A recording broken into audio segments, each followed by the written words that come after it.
Imagine this. I walk up to you right now with $1,000 in hand and ask you to take just one bite of what I'm about to show you. Just one bite. Would you do it? Could you handle it? Or would you tap out at the first crunch? Here's the kicker. Millions of people around the world consider these dishes absolute delicacies. While you might be reaching for your phone to call the authorities, locals are lining up to get their hands on these treats. Today, we're taking your taste buds on a world tour of the weirdest, wildest delicacies humanity has ever dared to call food. First up from Zimbabwe. Picture this, a plate of thick cornmeal porridge topped with what looks like, well, giant caterpillars. Meet sadzane madora, Zimbabwe's beloved comfort food, featuring mopane worms that are basically moth larvae the size of your thumb.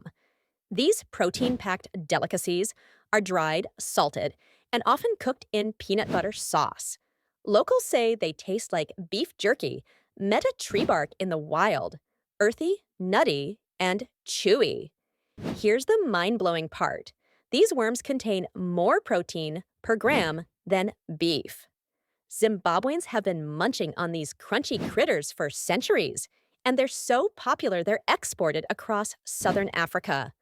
One local grandmother I read about makes them so good, people drive hours just to try her recipe. Oh, and get this. Angelina Jolie once praised insect protein as the food of the future. So, sadzane madora. Future food goals. From Malaysia comes a dish that'll make you do a double take. Porcupine rendang. While most of us know rendang as that incredible slow-cooked beef curry, some adventurous Malaysian restaurants serve it with, wait for it, porcupine meat. Yes, porcupine. Those spiky little woodland knights. This isn't your backyard pest. It's the Southeast Asian porcupine. And apparently, it tastes like a cross between chicken and pork. The cooking process is insane. The meat is slow cooked for hours in coconut milk and dozens of spices until it becomes incredibly melt-in-your-mouth legendary tender. Locals say the porcupine's unique diet of fruits and roots gives it an almost sweet flavor that's absolutely perfect for the rich, caramelized rendang sauce. It's so rare and pricey that smugglers have actually tried to traffic porcupines. Yep, that tasty. Anthony Bourdain once called rendang the best dish in the world. Imagine what he'd say with porcupine in it. Now this one might look familiar, but wait until you see the size of this beast, Schweinshax. Germany's legendary pork knuckle. That's basically the size of a small child's head. We're talking about a massive roasted pork leg with crackling skin so crispy, it sounds like breaking glass when you cut into it. Here's what's wild. This single dish can weigh up to 4 pounds and contains enough calories to fuel you for an entire day. It's traditionally served during Oktoberfest, and eating one is considered a rite of passage. The cooking process takes over 2 hours, and the skin is so perfectly crispy that Germans have perfected the art of making it literally shatter when you touch it. Strangely enough, Arnold Schwarzenegger is a massive fan. Probably explains the biceps. Now let's jet to the Caribbean, where Barbados brings us something deceptively strange with their national dish that sounds innocent but has a surprising twist.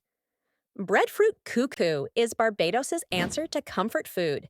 It's like polenta made from breadfruit instead of corn. But here's where it gets interesting.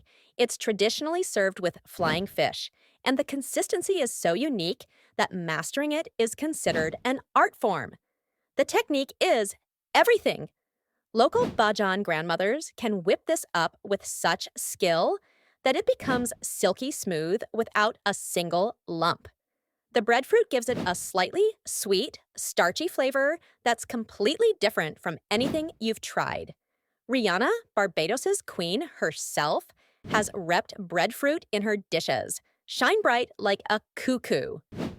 No, it's not a gadget. It's a dish. And yes, you eat the whole thing.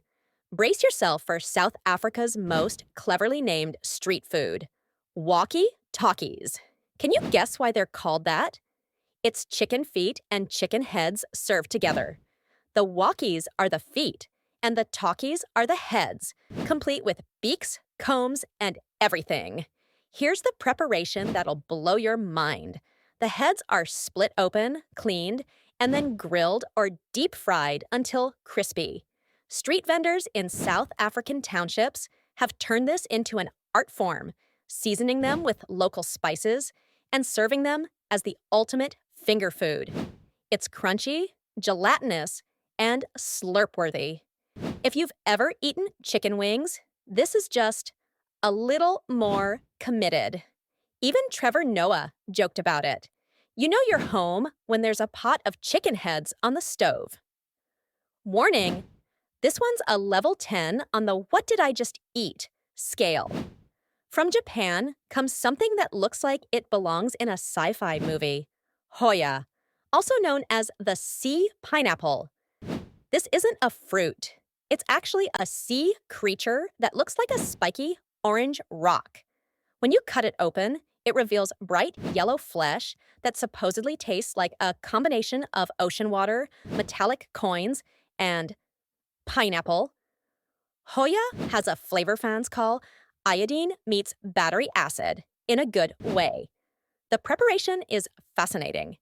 It's typically served as sashimi, sliced raw, and eaten immediately for maximum freshness. Japanese connoisseurs describe the taste as an acquired flavor that grows on you. Bizarre? Yes. But it's considered a luxury delicacy. Chef Nobu Matsuhisa, yes, the guy behind the global Nobu empire, adores it. If it's Nobu approved, it's elite. From the tiny Pacific island nation of Naru, with a population of about 12,000, comes a traditional delicacy that's becoming increasingly a rare: noddy bird eggs. These small seabird eggs are collected from nesting sites around the island and are considered a traditional delicacy. The birds are so small that their eggs are barely bigger than a large grape, but they pack an incredibly rich, concentrated flavor. Here's what's fascinating. Nauru is one of the world's smallest countries, and these eggs represent a connection to their traditional way of life before phosphate mining changed everything. Locals climb cliff edges to collect these delicate, briny treats. They're usually boiled or eaten raw. Why? High protein, scarce meat options, and ancient islander tradition. Finally, from Argentina comes the ultimate surprise: empanada de yacaré, crocodile empanadas. Yes, you heard that right. Crocodile meat wrapped in pastry. These aren't your typical beef empanadas. The yacaré, South American caiman, meat is seasoned with traditional Argentine spices and wrapped in that perfect flaky pastry we all love. Locals say it's rich in protein and tradition, especially in Corrientes province, where yacaré is part of indigenous cooking heritage. It tastes like chicken married fish and went tango dancing. And guess who's tried it on live TV? Gordon Ramsay. He said, delicious. But don't tell the croc. So there you have it. 8 dishes that prove the world is way more adventurous than your local pizza place. Would you take that $1,000 challenge? Which one would you try first? Or better yet, would you try them all just for the story? Drop a comment below and let me know if you're brave enough to be a true food warrior. Don't forget to smash that like button if this made you question your entire relationship with food, and hit subscribe for more mind-blowing food adventures from around the globe. And remember, as Mr. Ambut would say, no matter what you are going through, you still deserve to eat whatever you want. Until next time, keep exploring, keep tasting, and keep pushing those culinary boundaries.